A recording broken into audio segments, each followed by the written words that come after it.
दोस्तों, वैसे तो इस देश की मीडिया ने ममता बनर्जी के शासनकाल में हुए किसी भी घटनाक्रम को सीधे जंगल राज से जोड़ा था।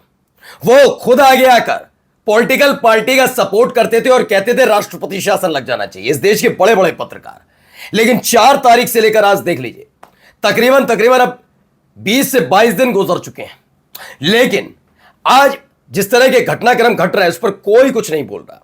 अभिषेक बनर्जी पर हमला हुआ, हमने और आपने सब तस्वीर हमने दिखाई भी और कई जगह आपने देखी भी होंगी।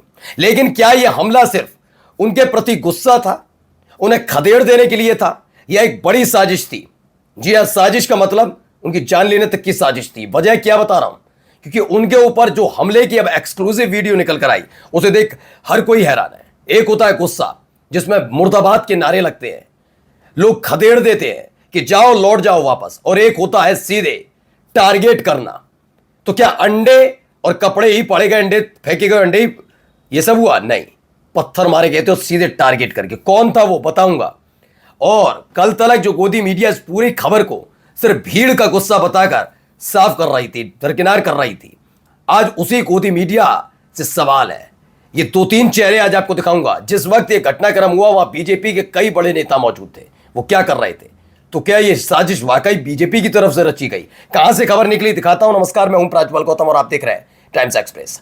जी हां, पहले शुरुआत में ही शाम के वक्त खबर आती है, लोग बताते, लोग का मतलब वही गोदी मीडिया, कि नहीं नहीं ये तो सिर्फ भीड़ का गुस्सा है, भीड़ बहुत नाराज चल रही थी। जबकि जैसे ही ये खबर आई, बीजेपी के अलग अलग नेताओं के सोशल मीडिया हैंडल पर उस वीडियो और मैं जिस तरह की हालत अभिषेक बनर्जी की हुई, उस तस्वीर को लगाने के बाद जश्न मनाया जा रहा था, खुशी मनाई जा रही थी।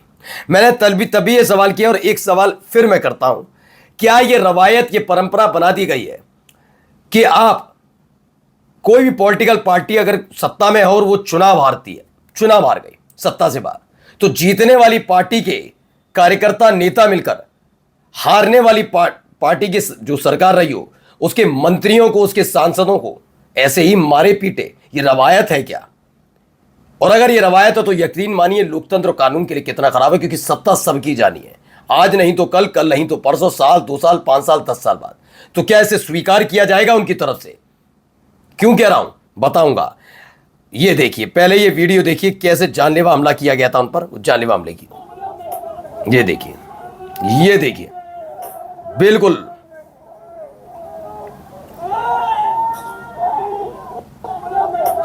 अब सोचिए, हेलमेट अगर नहीं पहना होता तो अभिषेक बनर्जी के चेहरे पर यह पत्थर बड़ा जोर से लगता और जान भी जा सकती थी, क्लियर बात है। तो क्या केवल यह सारा का सारा जो कुछ हुआ वो उन्हें अपमानित करने के लिए? हो सकता है सत्ता में रहते हो जैसे आरोप लगते हैं, कुछ गलत किया हो, जनता भी नाराज हो सकती है, जनता हर एक से खुश तो होती नहीं है। लेकिन क्या अगर ये जनता है भी, पहले तो जनता है नहीं, भी आगे जब दिखाऊंगा तस्वीरें समझ जाएंगे, है भी, तो यकीन मानिए क्या ये स्वीकार्य होगा? क्योंकि हंसी खुशी तो बीजेपी के नेता बहुत देख रहे हैं इस पूरी तस्वीर पर। इसमें इस वीडियो में एक हमलावर अभिषेक बनर्जी पर पत्थर चला रहा है, वो पत्थर जोर से हेलमेट पर लगा। अगर हेलमेट ना होता तो आंख और सिर पर गंभीर चोट लगती। अभिषेक बनर्जी का कहना है कि बीजेपी ने उनकी जान लेने मकसद से हमला करवाया है। ये देखिए यहां क्या हो रहा है, यहां देखिए तमाशा देखिएगा, ये देखिए वो बात कर रहे हैं।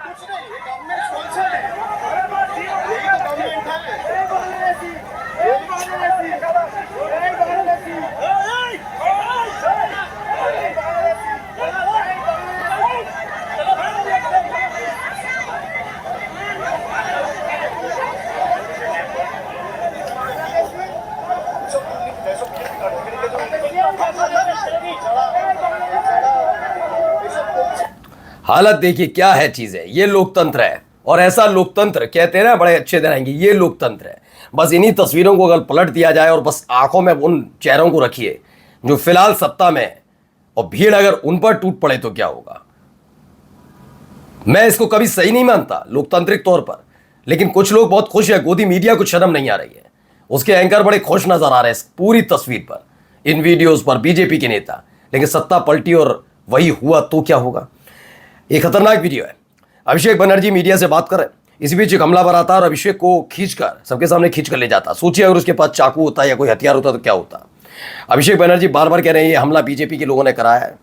यहाँ पे भी देखिए, यहाँ पर भी एक और तमाशा, जरा ये वीडियो देखिए।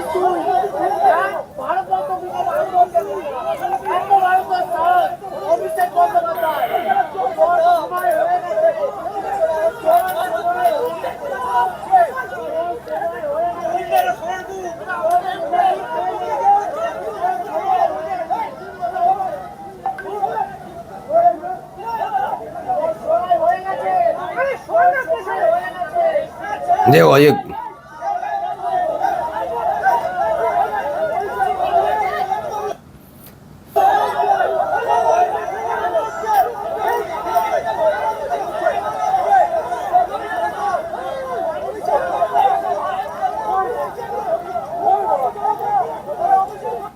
आप अंदाजा लाइए हो क्या रहा है इस देश के अंदर। मुकेश सिंह भी लिखते हैं, सब दिन होता ना एक समान। आज अभिषेक बनर्जी की हालत देख के कहावत याद आई, कल उनका दौर था आज उनका नहीं, और आज जिनका है कल उनका भी नहीं रहेगा। राजनीति में पद, शक्ति और प्रभाव आते जाते रहते, लेकिन समय का चक्र कभी नहीं रुकता।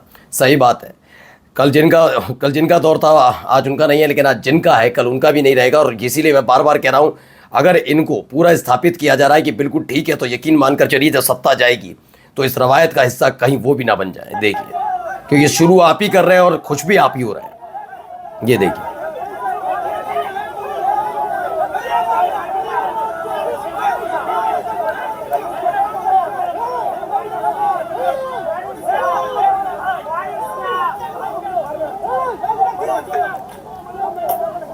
ये देखिए, पत्थर मार के वो भाग गया।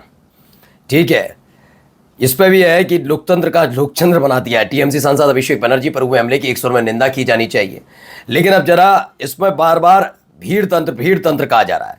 ऑल इंडिया तृणमूल कांग्रेस की तरफ से 2 तस्वीरें जारी की गई। इस शख्स को जरा पहचानिए, क्योंकि इस शख्स के बारे में कहा जा रहा है ये वहां मौजूद था जब अभिषेक बनर्जी पर हमला हो रहा था।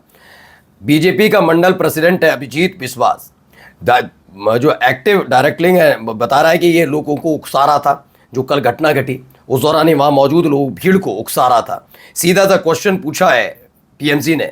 बीजेपी क्लेम कर रही है कि ये अचानक से भीड़ का गुस्सा था जो अभिषेक बनर्जी को देखकर टूट पड़ा था। अगर ऐसा है तो आखिरकार उनके अपने नेता वहां क्या कर रहे थे? क्या उनका रोल नहीं है? क्योंकि एक तस्वीर नहीं है, ये भी देखिए, ये महिला कुछ फेंकती हुई नजर आ रही है अभिषेक बनर्जी पर, सर्किल में आपको नजर आएगी।